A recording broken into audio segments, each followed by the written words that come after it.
Bonjour, Patrick Blanchon, artiste peintre. Bienvenue dans cette nouvelle émission sur les raisons de peindre. Et aujourd'hui, je voudrais te parler de la répétition.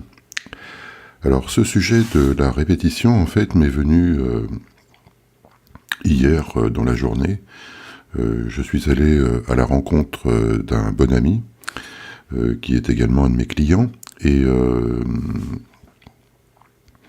Et donc, alors c'est un psychanalyste, et donc on discute sur mes préoccupations un petit peu du moment, et donc je lui parle en fait de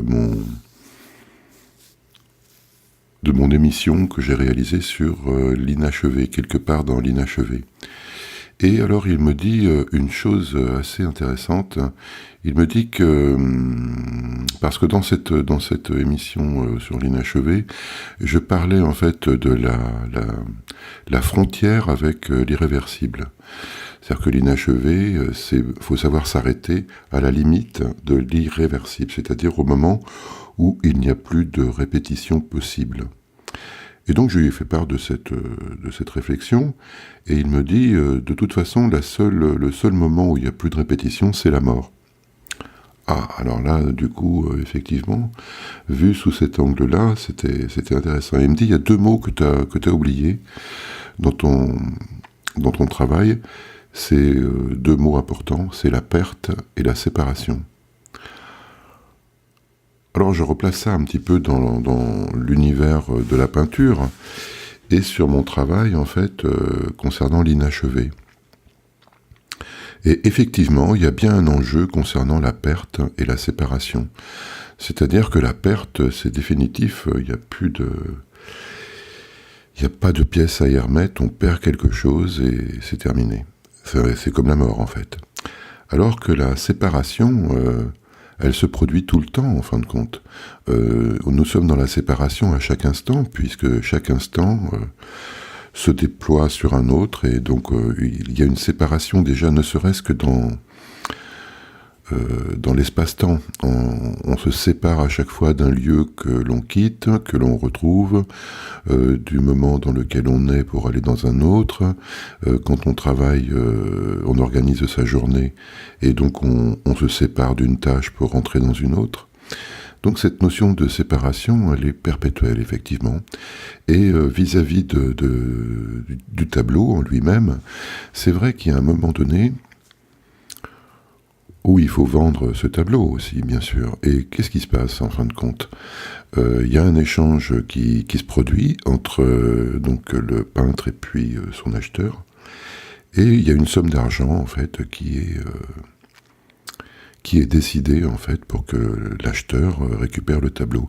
Alors, cette somme d'argent, c'est un peu un dédommagement pour le peintre de laisser quand même une part de lui-même sur cette œuvre. Et du coup, ça nous a emmené à discuter également du prix des choses, enfin de la valeur des choses et du prix des choses.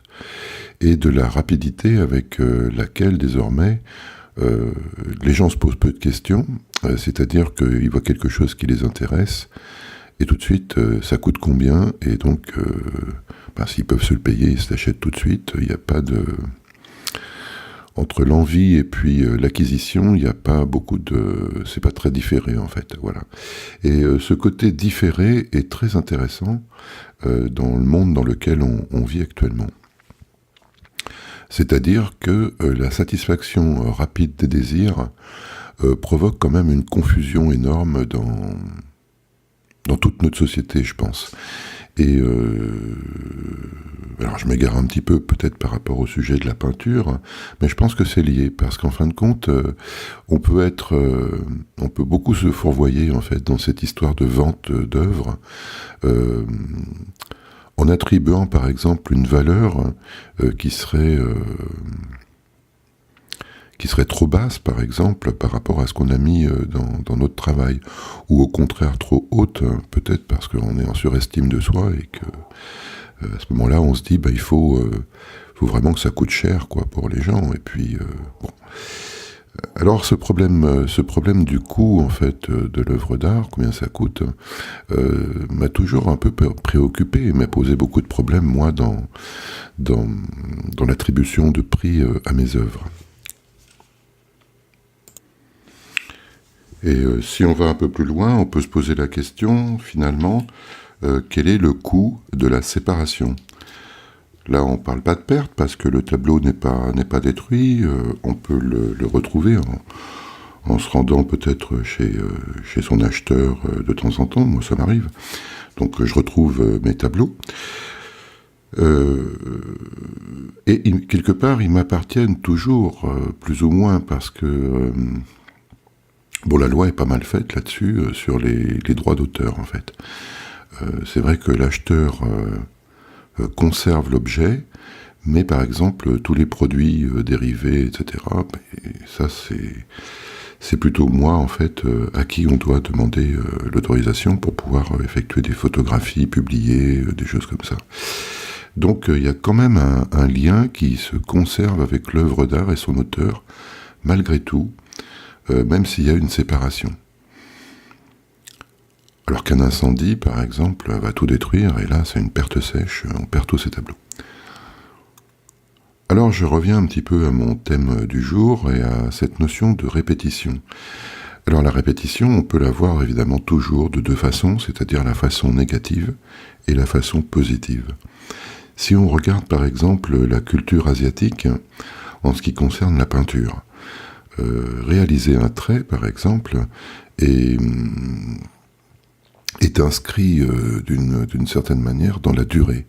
C'est-à-dire que pour apprendre à réaliser un trait digne de ce nom, le peintre asiatique va passer beaucoup de temps à s'entraîner, à répéter en fait ce même geste. En Occident, cette notion de répétition du même geste pourrait être classée quelque part dans la catégorie des maladies mentales. C'est ce que font certaines personnes qui sont obsessionnelles, par exemple, et qui font toujours le même geste. Alors ça, en peinture, j'ai déjà vu ça, c'est-à-dire des gens qui ont un signe, par exemple, ça peut être un petit rond, et puis qui le répandent comme ça sur une feuille de papier ou sur une toile à l'infini. Et alors, ce qui est intéressant, c'est quand on regarde ce type de travail, alors il faut toujours prendre un petit peu de distance par rapport à ça, au travers de cette accumulation et de cette régularité, parfois la pression en fait du crayon ou du stylo a été un petit peu plus forte sur certains ronds, et du coup ça crée quand même un relief, et on peut apercevoir par exemple des personnages, ça peut être un paysage, ça peut être un tas de choses. Donc par la répétition comme ça d'un signe, alors que c'est pas du tout dans l'intention en fait de la personne qui le réalise, ça provoque une nouvelle dimension en fait quand on regarde les choses de loin. Et ça, j'avais déjà découvert ça il y a quelques années, en ayant moi-même à certains moments dans des réunions par exemple qui s'éternisaient, ou bien au téléphone, accumuler comme ça le même signe jusqu'à remplir en fait toute une feuille. Et cette notion de répétition, je ne l'avais pas conservée parce qu'elle me paraissait assez négative. Mais en fin de compte, si je regarde aujourd'hui l'organisation de ma journée, il y a bien encore cette notion de répétition qui est très importante. C'est-à-dire que je mets en place un planning. J'ai des tâches comme ça qui se mettent les unes à côté des autres et que je dois réaliser dans la journée. Et chaque jour, en fait, je retrouve un petit peu les mêmes tâches. Bon, j'essaye de varier un peu l'ordre des tâches de temps en temps, mais finalement, ce sont toujours à peu près les mêmes tâches qui reviennent. Et dans le travail même de la peinture, je pratique maintenant enfin j'ai toujours un peu fait ça, mais de manière un peu empirique. Ce que je réalise maintenant, c'est qu'on appelle ça, des nuanciers de couleurs en fait. C'est-à-dire que je prends deux couleurs et puis je mélange les deux en fait. et après je mets un peu de blanc. Alors quand je fais mes mélanges de peinture, en fait, je prends les 3 couleurs primaires, et puis ça me permet de ne pas avoir de tube tout fait, parce que pour moi c'est plus important en fait d'avoir les trois primaires pour pouvoir ajuster à chaque fois les mélanges. Donc, et cet exercice, en fait, je le répète tous les jours pendant 15 minutes. C'est un peu une respiration avant de commencer mon travail de peintre, d'aller directement sur le tableau. Et ça me permet de trouver, en fait, des harmonies colorées. Et puis peut-être après de chercher une harmonie qui serait adaptée à mon sujet, en fait. Et je me suis aperçu que plus j'allais resserrer en fait cette palette, c'est-à-dire éviter de me disperser en fait, et plus j'avais un résultat qui était intéressant pour moi. C'est-à-dire que j'ai vraiment une sensation de progresser de manière rationnelle en fait dans mon travail. Alors c'est un peu en contradiction avec la façon dont j'ai pu aborder la peinture pendant très très longtemps. Je l'ai abordé d'une manière un peu sauvage, la peinture intuitive.